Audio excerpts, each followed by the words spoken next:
Boa noite a todos. Um prazer muito grande estar retornando aqui nessa casa.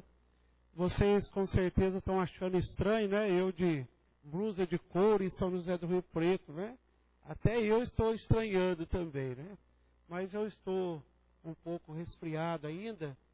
E por morar numa região muito fria, né? A gente resfria também com mais facilidade. Mas o importante é que nós estamos aqui para estudarmos juntos a nossa querida doutrina espírita, doutrina esta que é uma luz imensa que se abriu diante do nosso entendimento, diante do nosso espírito. Hoje eu trago para a gente refletir no dia de hoje, um tema, porque eu não sei se foi divulgado, embora eu tenha passado o tema, por que e como bem aproveitar a existência. Por que que nós temos que bem aproveitar essa existência? Aí que nós vamos começar. Hoje nós sabemos perfeitamente, até pela própria racionalidade da doutrina, que não está fácil reencarnar. Não é fácil reencarnar. Tem muitas pessoas que às vezes, mesmo estando dentro do movimento espírita, às vezes um pouco desatento às colocações, sobretudo do livro basilar da doutrina espírita, entende que reencarnar é algo fácil. Por exemplo, nós desencarnamos, chegamos lá no mundo espiritual, vamos lá rever os nossos parentes, os nossos amigos, vamos observar as sociedades organizadas no mundo espiritual, falar, puxa vida, é desse jeito mesmo que eu aprendi com André Luiz e com outros tantos benfeitores espirituais. Agora eu quero voltar. Não é bem assim. Né? Não é bem assim. Quantas pessoas, às vezes, e também por não estar atento a essa questão, às vezes desencarna um vovô em casa, não está ruindo muito? Não? Desculpa.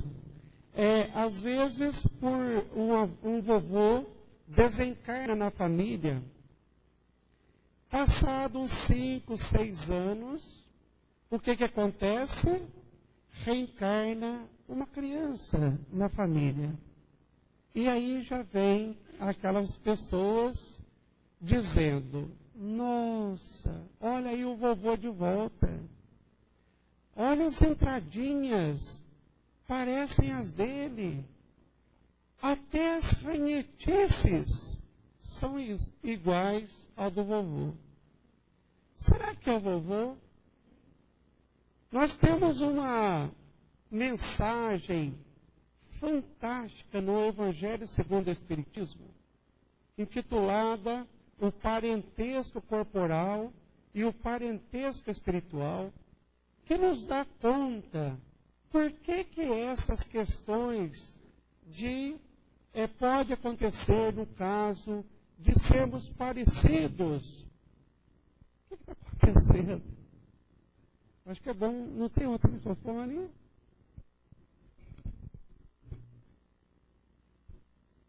Se eu aproximo aqui, ele vibra.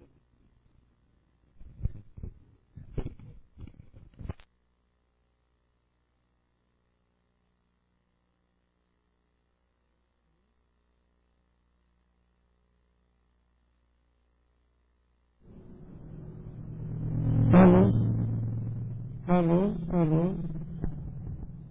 Então vamos observar nessa mensagem do Evangelho segundo o Espiritismo por que muitas pessoas da família às vezes trazem traços físicos e comportamentais parecidos. Está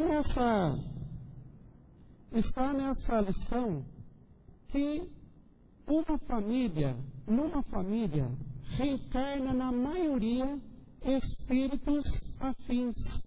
Olha aí, talvez esteja aí a nossa maior dificuldade de relacionamento em família. Reencarna na maioria espíritos afins. O que seria espíritos afins?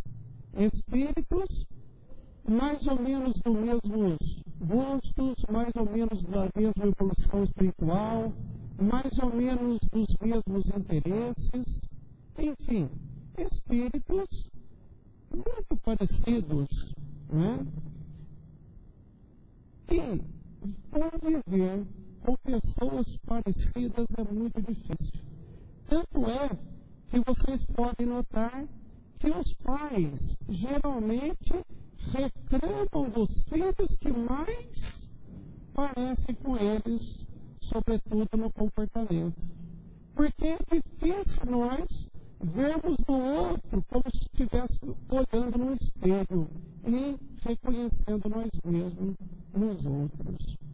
Então, se reencarna na família, na maioria espíritos afins, nós temos aí já alguma explicação para entendermos essa questão. Nós sabemos, então, que as crianças herdam dos seus pais, pelas vias da genética, dos cromossomos. Então, é muito natural que fisicamente venha aparecer com seus familiares.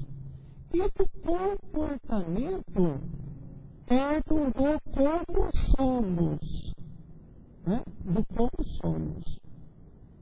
Então, por isso que às vezes nós reclamamos tanto dos nossos filhos, por exemplo.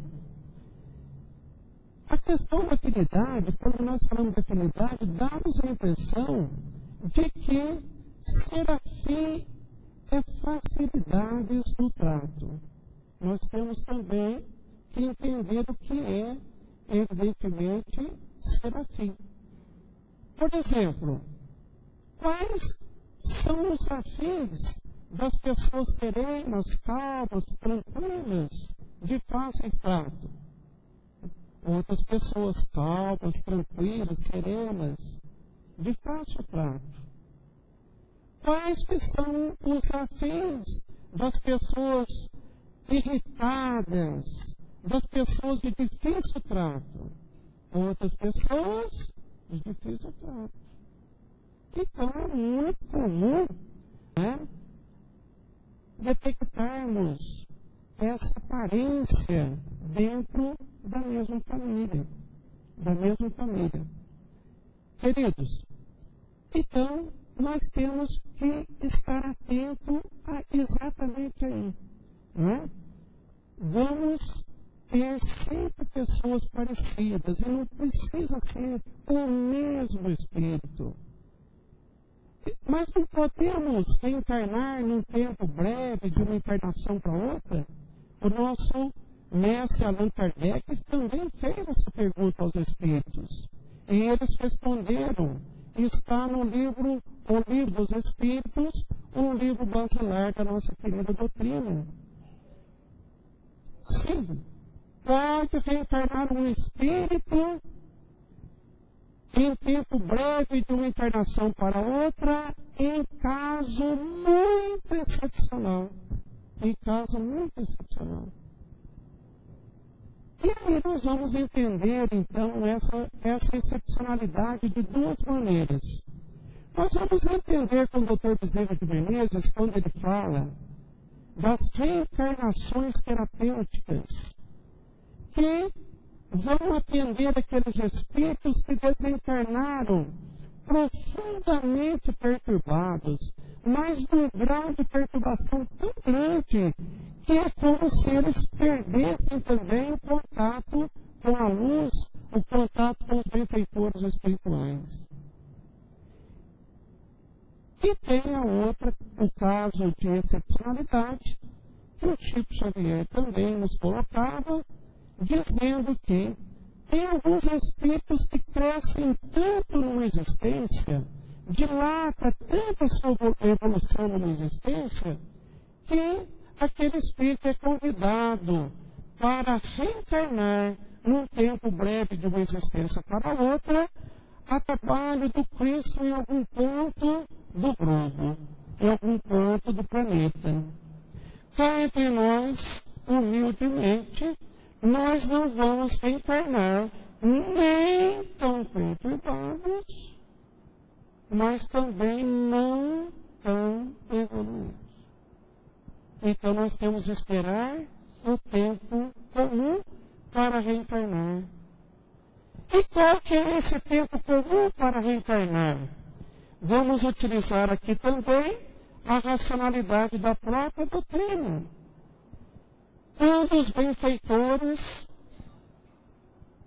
dizem que a população espiritual da Terra gira em torno de 30 bilhões de espíritos. A população espiritual da Terra gira em torno de 30 bilhões de espíritos. Estamos reencarnados aqui na Terra pouco mais de 6 bilhões de espíritos. Então, tem quase 24 bilhões de espíritos esperando a nossa vez. Trocando em miúdos, tem praticamente 4 espíritos para cada um de nós. E cá entre nós, ultimamente nós andamos gostando de ficar um bom tempo aqui na Terra, né? Quanto que você vive em média hoje na Terra? 75 anos? 70 e... Mais? Olha, não assusta os mais velhos, né? É média. E nós estamos torcendo para que essa média dilate cada vez mais. Dizem os especialistas que o homem está vivendo, em média, 73 a 74 anos. E a mulher está vivendo, em média, 76, quase 77 anos. Olha que coisa. Nós, homens que achavam ser o sexo forte, estamos descobrindo agora que nós somos o sexo frágil. Qualquer coisa a gente morre. Não? Mas é interessante também que a gente vai observar uma recente declaração da Organização Mundial da Saúde que diz que dos 100% de deprimidos da Terra, 66% é constituído de mulheres. Mulheres ficam muito mais deprimidas do que os homens. Apenas 34% dos deprimidos, homens. Mas, Ismael, o que tem uma coisa com a outra? Tem tudo a ver. Mais uma vez, nós, homens, chegamos à conclusão que a mulher, de fato, é tão forte, mas ela é tão forte que ela deprime, mas não morre. Né? Ela deprime, mas não morre. Na verdade, a gente pode observar que, ao contrário, existem na Terra mais viúvas do que viúvos. Já é uma, vamos dizer assim, uma providência espiritual. Porque nós homens, nem viúvos a gente sabe ser. Quando um homem fica viúvo, o que acontece? Ele enfia dentro de casa, começa a beber, resolve fazer comida para ele mesmo, e ele começa a comer mal.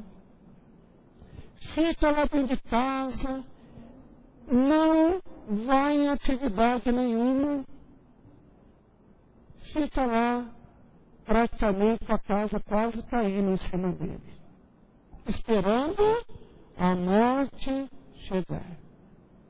E a mulher, quando fica viúva, ela chora lá alguns dias a sua viuvez. Depois vai ao banco, retira o dinheiro que o maridão juntou a vida inteira, manda pintar a casa e vai viajar. E já volta com a cabeça toda modificada. Basta a gente ir nessas rodinhas de terceira idade, nos forrozinhos de final de semana, que a gente vê isso na prática. Muitas viúvas dizendo, agora eu vou viver.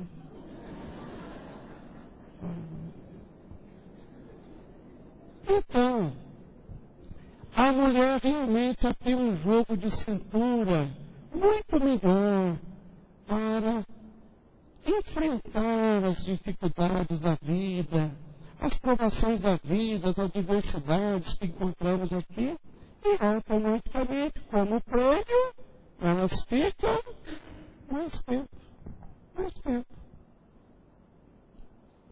Mas 75 anos em média. Vezes 4, tem 4 nos esperando. Vezes 4 vai te dar 300 anos. Mas nós temos que esperar 300 anos. É pouco. É pouco se desencarnarmos bem. Se desencarnarmos felizes, porque essa é a sabedoria espiritual. Não importa como que o nosso físico vai chegar no final, mas nós devemos estar felizes, porque sabemos que existe uma lei natural chamada sintonia que nos conduzirá até os nossos afins. Se desencarnarmos felizes, vamos para junto dos felizes. Se desencarnarmos revoltados, carrancudos, vamos para junto dos... Se a gente desencarnar sofredores, ai, coitado de mim, vamos para onde? Para junto dos sofredores, e assim por diante. E assim por diante. Então, a grande sabedoria é morrer feliz. Por isso que o Chico Xavier, nos últimos tempos dele, a gente chegava até ele e dizia, Chico, e aí, como é que você está? Ah, filho, como você está bem, você está vendo, eu não estou bem, mas eu estou feliz. Eu não estou bem, fisicamente, mas eu estou feliz. E com certeza, o Chico faz parte de esfera da mais pura felicidade, da consciência tranquila do dever bem cumprido. É assim. Então, nós temos que encontrar, evidentemente, a alegria de viver. Essa alegria de viver. Só para vocês terem uma ideia que 300 anos para quem é feliz, está bem, está feliz, não é muito, eu vou fazer uma pergunta para vocês. 10 horas em festa é muito? 10 horas em festa é muito? Não. Não é. Não é? Não é. A gente queria que fosse até mais. 10 minutos de cólica é muito? É uma eternidade. Então, o segredo é não desencarnar na condição do sofredor. Mas desencarnar na condição de felizes. Porque havia na Terra uma máxima que dizia, infeliz na Terra, feliz no céu.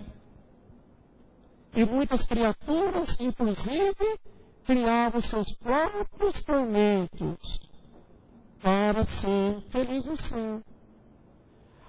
Com o advento da doutrina espírita, o espiritismo matou essa máxima, enterrou bem profundo, dizendo que Infeliz na terra, infeliz no mundo espiritual. Feliz na terra, feliz no mundo espiritual. Porque a morte não nos modifica em nada. Nós seremos lá o que somos aqui. Isso. Então, queridos, 300 anos é pouco. E isso não é o Ismael que está trazendo aqui como uma novidade, não. Chico Xavier, na década de 70, quando a gente tinha um relacionamento mais estreito com ele, pelo próprio movimento de Mocidade Espírita de Minas Gerais, ele já nos falava naquela época que é muito difícil reencarnar hoje, década de 70, sem ter que esperar 130 a 160 anos.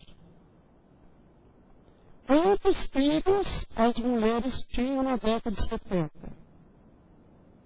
4 a 5 filhos. Podem consultar a internet. Década de 70, 4 a 5 filhos. E hoje, no máximo 2. Então, dificultou o dobro para reencarnar. Se naquela época era 130, 160, hoje, racionalmente chegaremos à conclusão que é de 260 a 320 anos.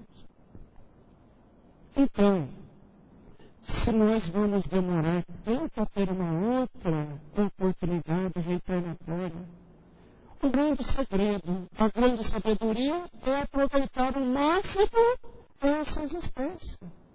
E o que é aproveitar o máximo essa existência? É se envolver com as festas, é fazer os banquetes diários. Não. Aproveitar a existência hoje para todo espírito ávido de felicidade e de evolução é desenvolver em si a santa virtude chamada humildade. Humildade. Daqui a pouco vocês vão saber por quê. Né? De ser essa a nossa busca. Todos nós que aqui estamos, trouxemos para a Terra muitas tarefas, atividades específicas, mas nós viemos com um objetivo comum, que é o de firmar a nossa evolução dessa vez, desenvolvendo em nós a santa virtude da humildade. O apóstolo Paulo diz que a caridade é a maior das virtudes, concordamos 100%. Embora não é essa caridade ainda que entendemos. Porque um grande número de pessoas na nossa humanidade entende caridade como dar. E caridade não é dar. Caridade não é uma ação, caridade é um sentimento. É um sentimento de amor que você entrega na ação. E não é o Ismael, não é o Chico Xavier, não é a doutrina espírita que fala isso. É o próprio apóstolo Paulo, quando ele diz mais ou menos isso. Mesmo que eu der tudo que eu tenho aos pobres, se não tiver caridade, não é você. Então, se nós darmos tudo que temos aos pobres, mas não fizermos isso com extremado amor, não é caridade. Serão ações de fraternidade, de solidariedade, filhas da caridade, mas ainda não é a prática da caridade. Mas a caridade, nós já estamos a caminho do seu exercício, da sua construção em nós, praticando essas ações solidárias, sendo chamados para, através dos benfeitores, sendo lembrados de que nós precisamos, na prática, amarmos uns aos outros. Porque o que nós amamos hoje é muito teórico, não é prático. Quantas pessoas dizem, eu tenho tanto amor, mas não faz nada para ninguém. Então, queridos, se a caridade é a maior entre as virtudes, a humildade é a virtude fundamental. Ela é a virtude estrutural, onde ascendem todas as demais virtudes, até a caridade. As outras virtudes vão ascendendo em nós na proporção do desenvolvimento da nossa humildade. Quanto mais humilde, mais virtuoso. Quanto menos humilde, menos virtuoso. Então, essa é a busca. E por quê? É a busca da humildade o nosso objetivo comum dessa existência. Porque nós já sabemos que a Terra caminha a passos largos para uma regeneração, a um estado de regeneração. E nós precisaremos, para fazer parte desse grande evento espiritual da Terra, para podermos continuar reencarnando nela, nesse grande movimento de amor, que com certeza ela sustentará, nós precisaremos de um passaporte. Que passaporte é esse, Israel? Pois o próprio Jesus nos dá conta desse passaporte quando em seu Evangelho ele estabelece: herdarão a terra os mansos e os pacíficos. À luz da doutrina espírita, nós facilmente chegaremos à conclusão que, para desenvolvermos essa virtude maiúscula chamada mansuetude, e também conduzir a nossa vida moral a ponto de termos um estado de pacificação íntima, nós só conseguiremos desenvolvendo a humildade. Sem humildade, nada feito. Jesus poderia ter dito tranquilamente: herdarão a terra os humildes. Mas nós não podemos continuar confundindo humildade com pobreza, com simplicidade, porque cada coisa é uma coisa. Eu, você, todos nós aqui conhecemos muitos pobres que não são nem simples e muito menos humildes. Quem visita famílias carentes sabe do que eu estou falando. Conhecemos muitos pobres que já conseguem ser simples, mas ainda não conseguem ser humildes.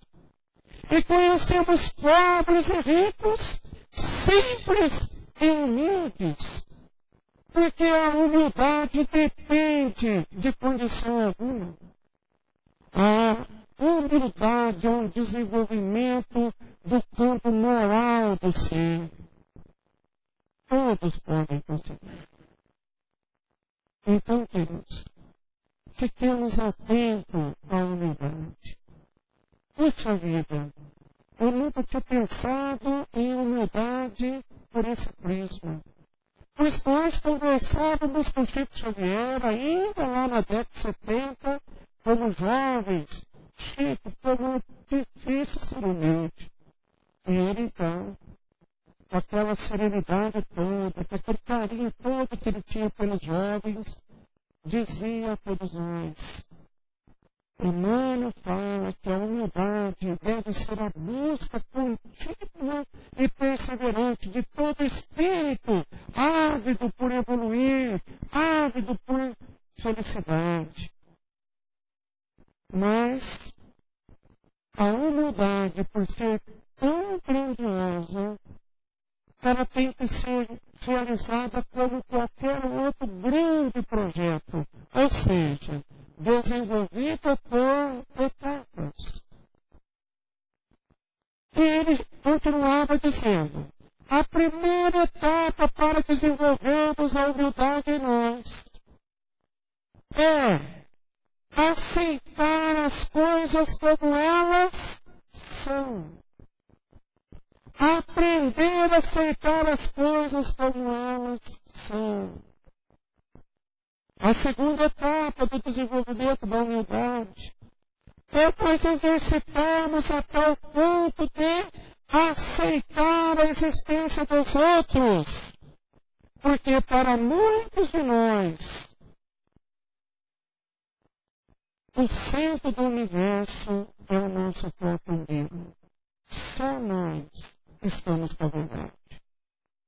Como se só nós existíssemos. Para continuarmos desenvolvendo a humildade, a terceira etapa é esforçarmos até o ponto de aprender a se colocar no lugar do outro.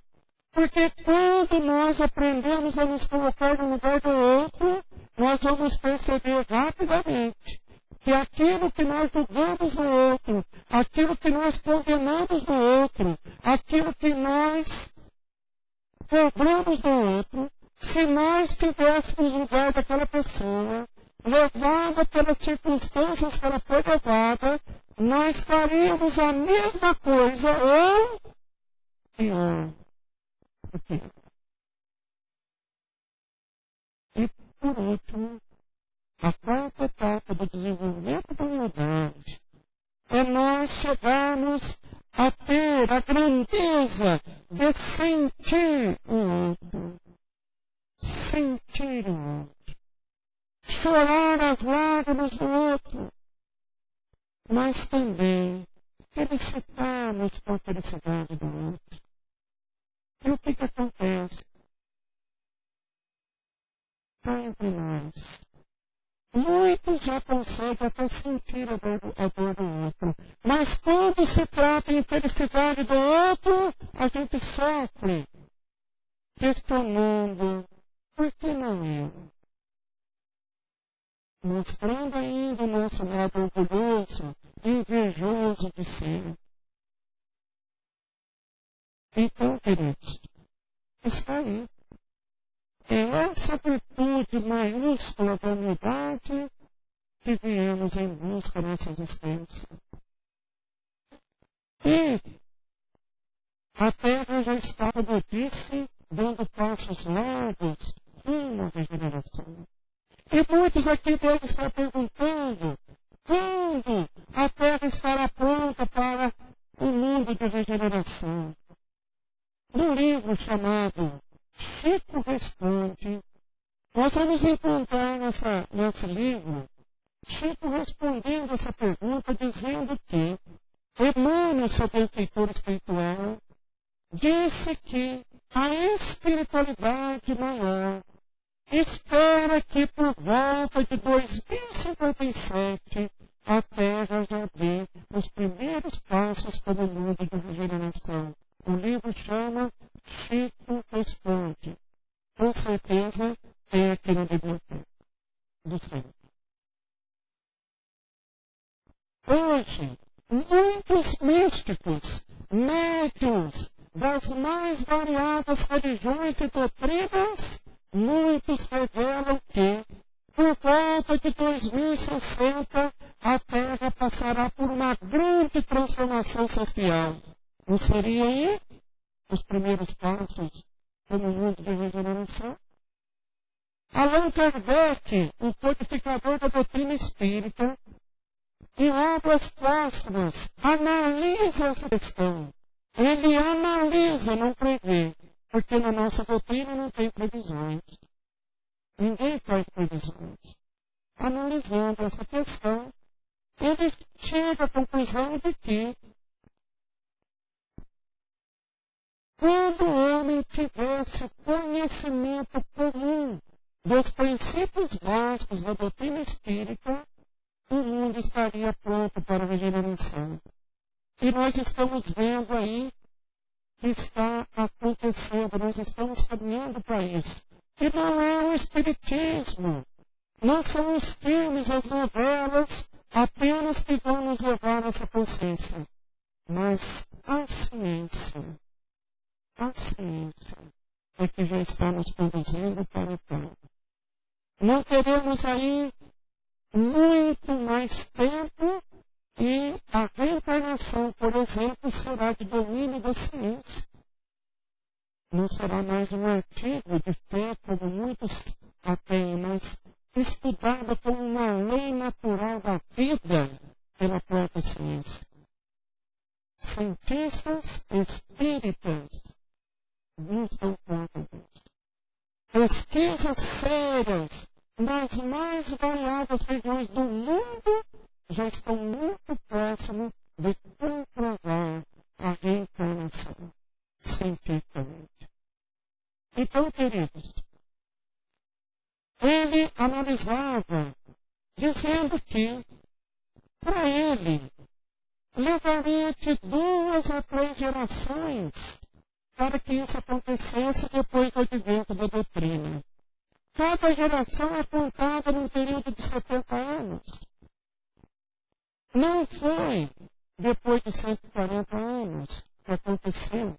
Nós, seres humanos, que gostamos de deixar tudo para a última hora, com certeza vamos levar as 3 gerações. 210 anos, 210 por 1857, 2067. Está bem.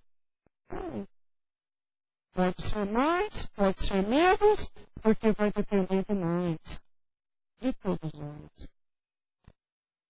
Nós estamos hoje em 2011.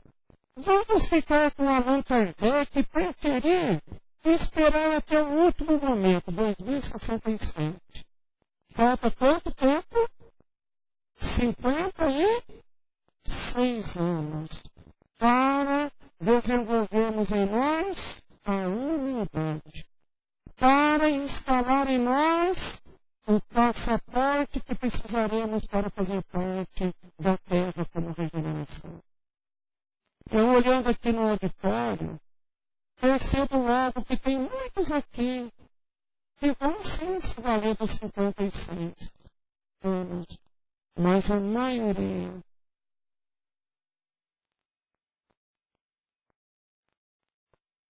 nem 56 anos. Então, esse trabalho de desenvolver a humildade em nós é agora ou é agora. Não justifica mais nenhum espírito dizendo, por exemplo, isso eu vou deixar para outra encarnação. Não vai dar tempo. Tem que ser agora. Tem que ser agora. Por isso que o nosso querido apóstolo Paulo nos chama a atenção. Deixai cair as vossas capas. Que capas são essas? As capas do orgulho, da arrogância,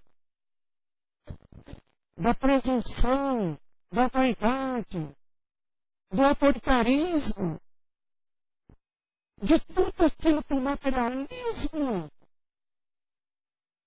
fez de estrago em nós, para que a santa humildade possa trazer as virtudes à tona. É isso, gente. Nossa, que trabalho enorme que nós temos que fazer. Então, como bem aproveitar a existência? Primeiro, fazendo um autoconhecimento. E não existe nenhum curso de autoconhecimento que supera um curso básico de doutrina espírita bem feito. Lá nós vamos entender como fomos criados, onde estamos, para que estamos, por quem estamos, quem são aqueles que nos envolvem. Temos todas as questões, todas as respostas para nossas questões, da dor, do destino, para onde vamos. Que autoconhecimento maior que esse? Não tem. Não tem.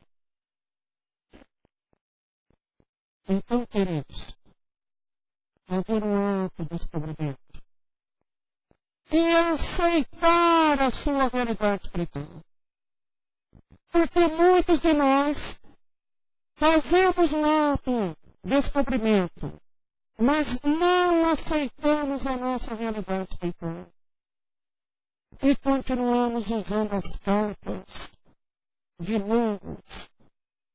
E daqui a pouco estaremos no mundo da realidade espiritual, onde quem é lobo é lobo e quem é cordeiro é cordeiro.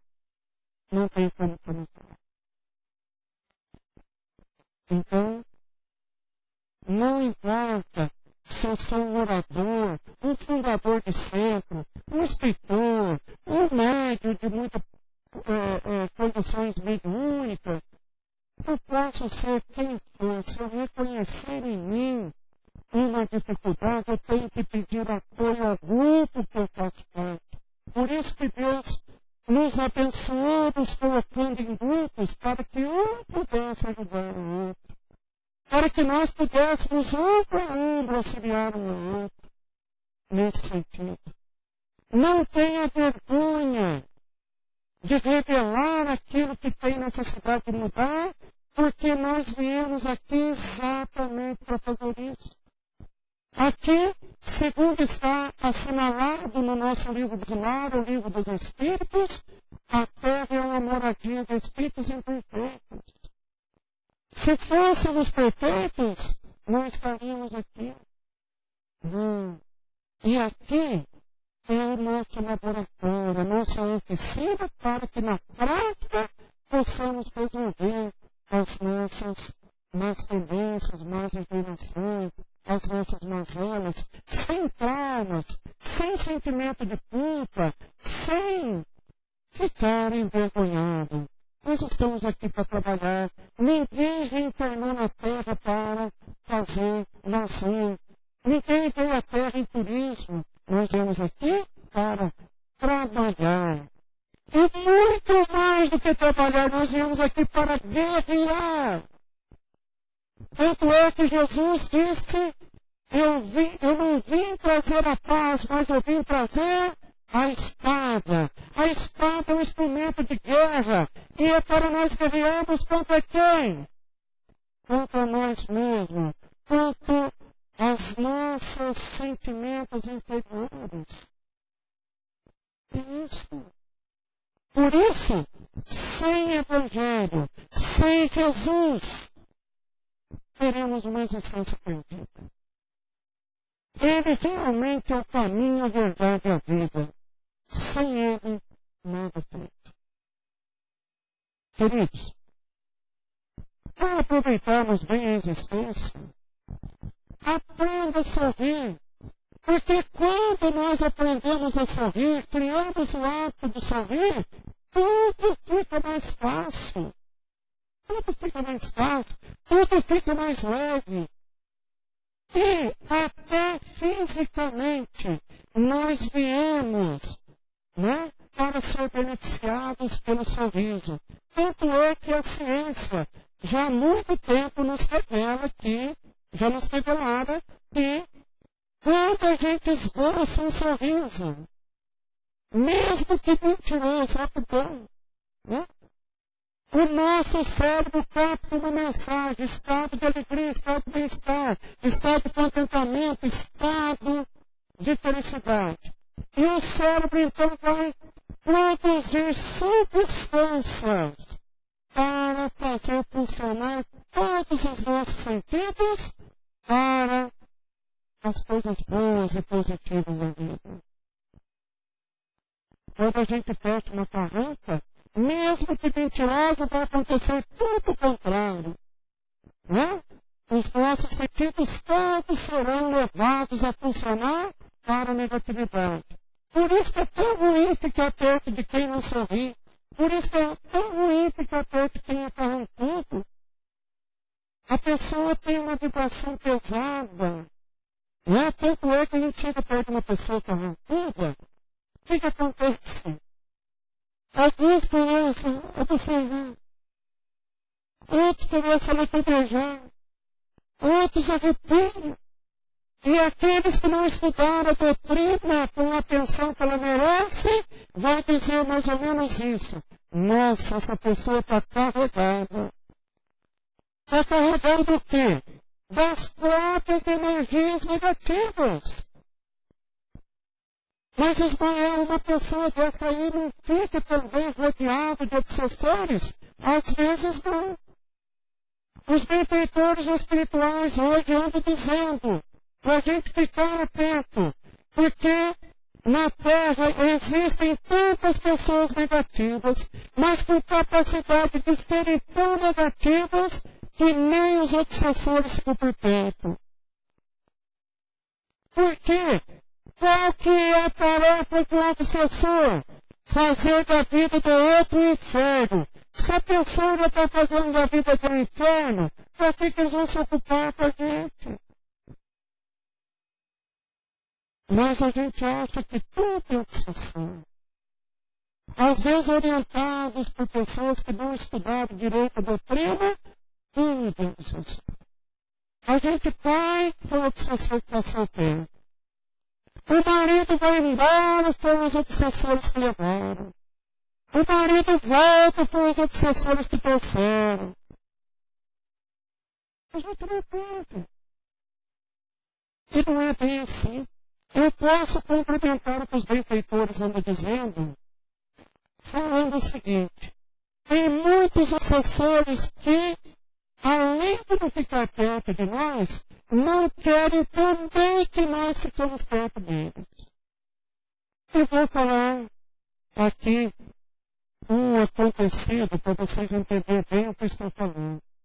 Dizem que tinha uma moça que numa certa época começou a sofrer de insônia.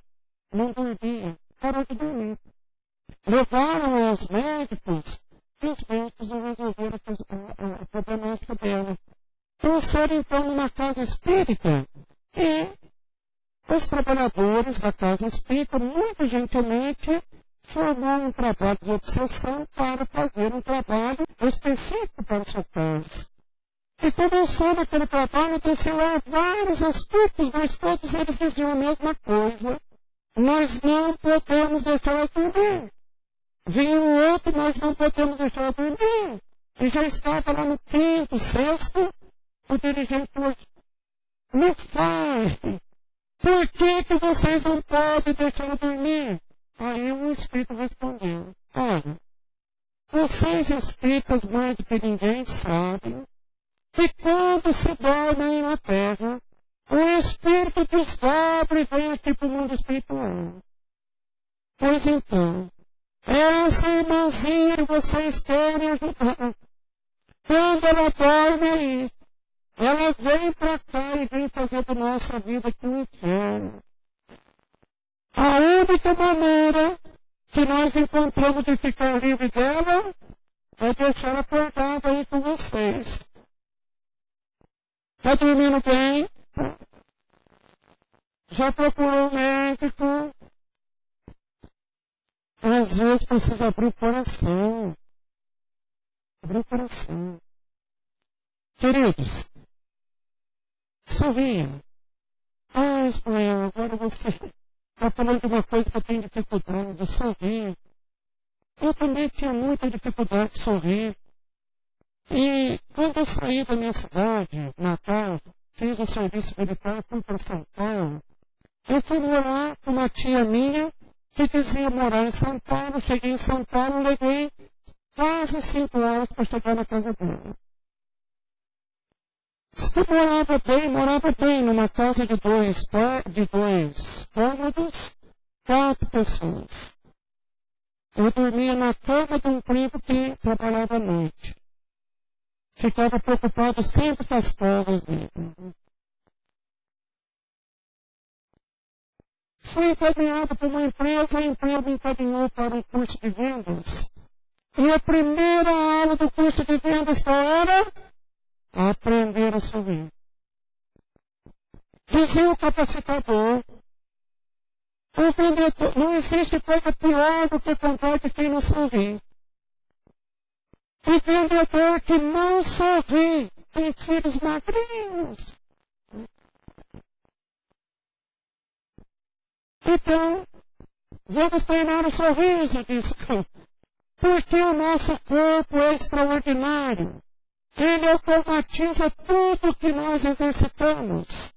Vamos exercitar o sorriso. Abra a boca e nós.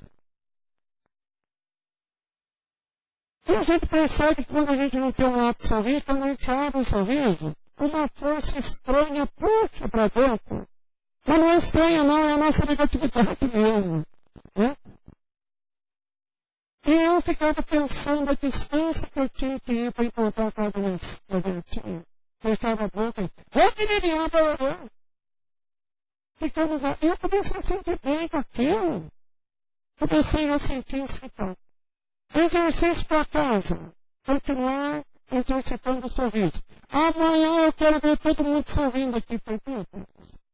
O que eu vou fazer? Cheguei dentro do metrô, naquela época, muito pouco metrô, lotado, segurando lá na agora.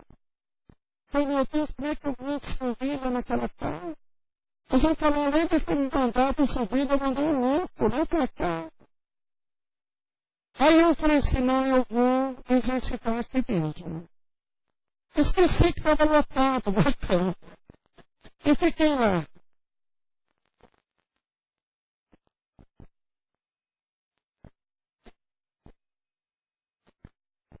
Andamos um tanto, levantou uma senhora na minha frente, veio e falou, mocinho, naquela época era mocinho. Mocinho, você está sentindo bem? Eu falei, estou, por quê? Ah, você está?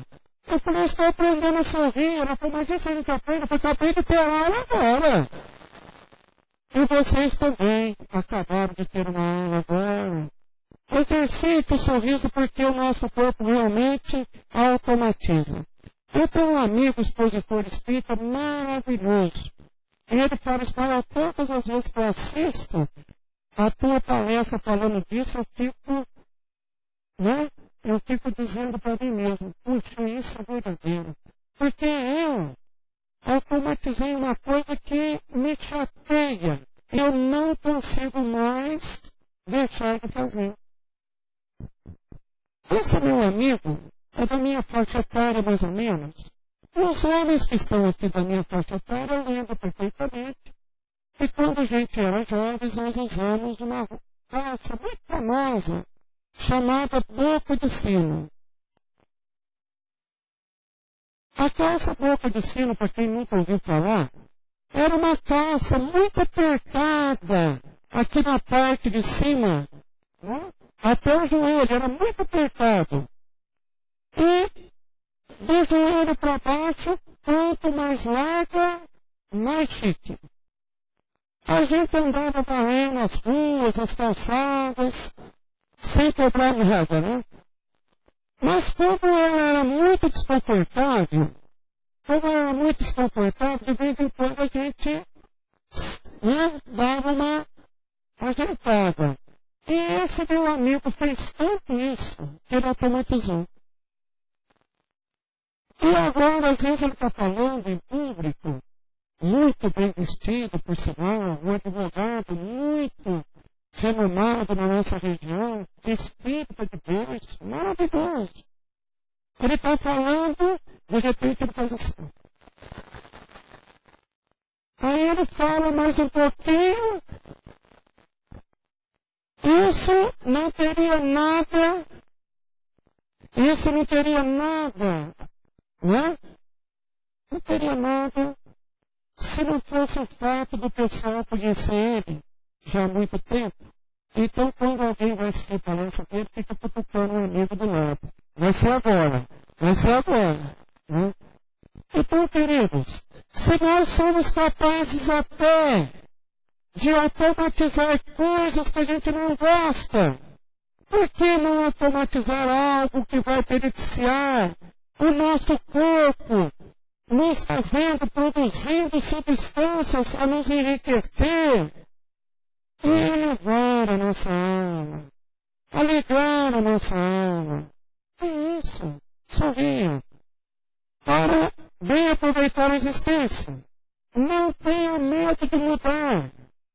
A única coisa permanente nesse mundo é o estado de mudança. Nós viemos aqui para mudar. Se você não está mudando, você está fora do contexto da vida. Mude. Para você bem aproveitar a existência, Evite usar roupas muito apertadas. Mas, Ismael, o que tem a existência da roupa? Tudo a ver.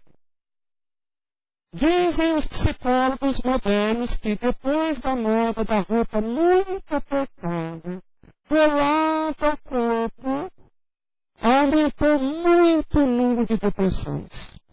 E o que o espírito cresce na depressão? Nada. O que ele aprende na depressão? Nada. O que ele resgata na depressão? Nada. Depressão não serve para nada. É um tempo perdido na existência. E nós não temos mais tempo a perder. Então, se negue a ficar deprimido. Ismael, mas por que a roupa não apertada da depressão? Não é isso que vocês querem saber? Todos aqui imaginaram uma pessoa assim gordinha como eu. Todas aquelas roupas coladas.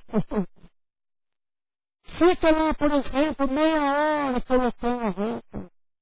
Passa papo, creme. Liga o ventilador. Para a roupa entrar. Entra. Depois que entra, olha no espelho. Está sobrando isso, sobrando aquilo. Deprime, né, gente? Deprime. Mas então é bom ser muito magrinho. Então vamos imaginar uma pessoa bem magra colocando uma roupa colada ao corpo. Vai vestir a calça, por exemplo, quando puxa a calça vai até junto, né? De tão leve que é. Depois olha no espelho, está faltando isso, faltando aquilo. Não sabe se está de perfil, se está de... Para ilustrar, não tenha medo de mudar. E não use roupa muito apertada. Eu vou contar uma historinha. Eu tenho mais um pouquinho aí, uns 5 minutinhos. Eu tenho uma amiga, eu tenho essa amiga ainda, né? Era uma amiga que trabalhava comigo na escola, eu trabalhava na secretaria. Magra, magra, magra. Muito mais magra do que eu estou pensando. Ela tinha 32 anos na época, sem namorado, num estado de desespero. Ela usava um cabelão assim, que na época o pessoal chamava de juba, né? E que hoje o pessoal chama de cabelo bandido. Ou está preso ou está armado, né? Usava uma calça leg, azul turquesa. Uma calça leg azul turquesa. E uma blusinha colada ao corpo cor de abóbora. Às vezes ela passava no corredor da escola. Eu tive uma leve impressão de estar vendo 2 cotonetes equilibrando uma cenoura com ramo e tudo, sabe assim? Um dia ela chegou para mim e falou assim, Ismael, você é espírita? Eu falei, sou. Vocês espíritas têm umas orações fortes? Eu falei, temos. E você também pode ter. Basta você orar com o coração. Ismael, será que não dá para você pôr meu nome lá na corrente das orações de vocês? Pensei. Porque tem coisa que pode pensar, mas não pode falar, né? Pensei assim, eu creio muito no poder da oração. Mas isso aí só reza não vai adiantar, não. Passado mais um tempo, ela chegou para mim, Ismael, você que trabalha muito com palestras, com cursos de relacionamento humano, diga para mim, Ismael, em que eu tenho que mudar para ter uma oportunidade de arrumar uma namorado? Eu falei, me poupe. Não, Ismael, me ajuda, prova. Eu já tenho muito de vidas passadas, nossa, eu jurei que eu não ia fazer pra nenhum. E você vai cair inimigo, seu cara. Não, Ismael, eu vou te ajudar. Eu vou ser grato a você, me ajude. Eu falei, meu Deus do céu, como é que eu vou falar com essa menina? Aí eu pensei e falei, olha, o Chico Xavier já deu o Chico Xavier.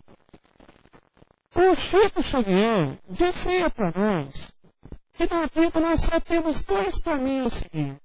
Parece que nós temos muitas alternativas de caminho, mas na verdade nós só temos dois. Um que nos leva para as derrotas, para os fracassos, as decepções, as frustrações, a infelicidade. E um outro que leva-nos às conquistas, às vitórias, à felicidade. Então, é inteligente da nossa parte, dizia ele, que quando percebemos que tomamos um caminho de negatividade, basta a gente fazer tudo o contrário. A gente vai tomar outro caminho, que é a felicidade, da realização. Então, o grande segredo é fazer o contrário. Se você grita, fala mais baixo, se você critica, deixa de criticar, se você não sai, saia. Se você não ajuda os outros, faça ajudar. Faça o contrário. É isso. Agora, eu não entendi nada. Eu falei, então vamos lá, vou trocar minuto para você. Tá filha, minha filha, esse cabelão que você tem, tá lhe rendendo alguma coisa? Ah, não tá. Falei, derruba isso, Pepe. Derruba isso. Essa roupa apertada que você usa está te dando algum resultado positivo? Está te trazendo algum resultado positivo? Não. Meu filho, então usa uma mais folgada. Ah, Ismael, você sabe, a gente ganha muito pouco aqui na escola. Como é que eu vou fazer isso? Não tem problema não. Roupas hoje a gente compra em até 10 vezes. E o cabelo? Faça o seguinte. Procure o melhor cabeleireiro que você acha na cidade. Mas não vai em meia boca, não. Procure bom. Um cabeleireiro, uma cabeleireira de primeiro. Chega lá, senta e fala, me faça uma transformação. Não precisa fazer a palavra nada, a pessoa já sabe o que vai fazer. Depois que fez a transformação, fala assim, depois eu volto e acerto com você. Ismael, mas o cabeleireiro vai ficar com raiva de mim, vai falar mal de mim. Minha filha, ele já fala, você que não sabe. Pelo menos você passou a depressão pra frente. Mas volta lá e paga. E para minha surpresa, ela fez. Mas tá bom, o cabeleireiro. Fez uma transformação, chegou na segunda-feira, uma roupinha tipo pantalona, cabelinho batidinho, maquiadinho. Então, parabéns. Agora é caminho do sucesso. Conversei com os professores, para que ela passar no corredor, dei umas piadinhas para ela. Levar a autoestima. Aí tinha um negativo lá falando, não vou fazer nada disso. Por que não? Faça, ajuda ela. Isso aí é propaganda enganosa. Mas nós estávamos mesmo preocupados, interessados em saber como é que ia ser o outro final de semana. Chegou o outro final de semana, segunda-feira. E aí, fulano, como é que foi? Ai, recebi muitos elogios e tal, mas não aconteceu nada. Na outra semana, e aí, fulano, como é que vai? Mas nem de elogios. Eu falei, agora eu preciso rezar mesmo. Né? Mas um belo dia ela chegou sorridente. Ismael, você não vai acreditar. Eu acreditei, você não vai barato.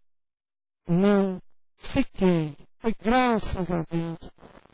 Porque ficar para quem está no desespero já é um bom caminho, né? Passado mais um tempo, ela chegou sorrindo. Ismael, você não vai acreditar. Por você ficou de novo. Ela, não. Ele me pediu namoro. Oh, Deus é Pai. Ele é um policial e me revelou que vai ficar aqui na região mais uns 8, 10 meses no máximo, e quer ir embora comigo casado. Deus é tudo bom, né? Minha filha, então, você vai fazer o seguinte. Pegue todas aquelas roupas apertadas que você tinha e joga aquilo lá num tambor e põe fogo. Queima aquilo, não deixa ele nunca ver aquilo. Ela foi de jeito nenhum, Ismael. Vou levar lá pro bazar da casa de vocês. Eu falei, mas nem pensar.